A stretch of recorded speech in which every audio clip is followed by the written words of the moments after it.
అందరూ మీరు పాత బాడీ ఉన్నప్పుడు కూడా చూస్తున్నాం కదా, అసలు చాలా మంది మీటింగ్స్కి రారు. సో కంపల్సరీ మీటింగ్స్ అన్నీ కూడా అటెండ్ అవ్వండి. ఓకే, అది మెయిన్ థింగ్. సో గ్రామ పంచాయతీ బాడీలో మీ పాత్ర ఏంటిది అనేది, గ్రామ పంచాయతీ అంటేనే నేను ఫస్ట్ రోజు మీటింగ్లో కూడా చెప్పిన, పంచాయతీ అంటేనే మీది వార్డ్ మెంబర్స్ అందరూ కలిపి సర్పంచ్ అధ్యక్షుడు దాన్ని. సో అది పంచాయతీ. సో అందరూ కలిసి కట్టుగా చేయాలి ఏ నిర్ణయాలైనా.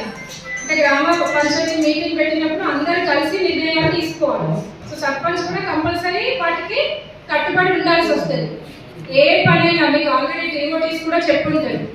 గ్రామము పంచాయతీ ఏ సెక్రటరీ కానీ ఏమి ఇంప్లిమెంట్ చేయాలన్నా ఫస్ట్ అది మీరు తీర్మానం చేయాలి. తీర్మానం చేసిందే వాళ్ళు ఇంప్లిమెంట్ చేయాలి. తీర్మానం చేయాలంటే ఏం కావాలి, మీ బాడీ అందరూ కూడా మెజారిటీ వార్డ్ మెంబర్స్ ఒప్పుకోవాలి దానికి. అవునా?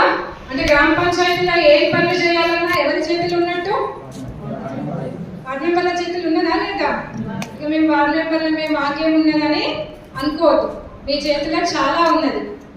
ఓకే, ఈ అవకాశాన్ని అంటే మీకు వార్డ్ మెంబర్గా వచ్చిన అవకాశాన్ని సద్వినియోగం చేసుకుంటారని కోరుకుంటున్నా.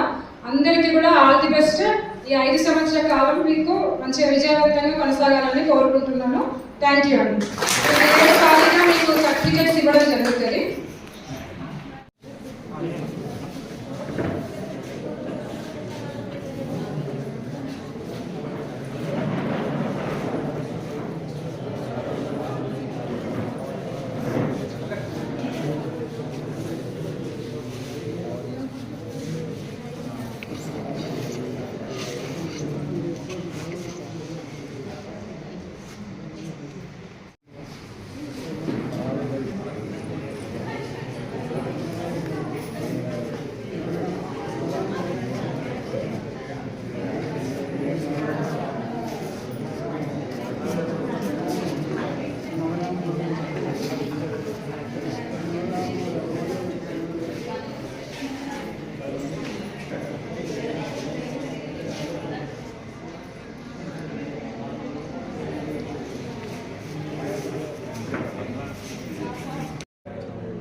Super.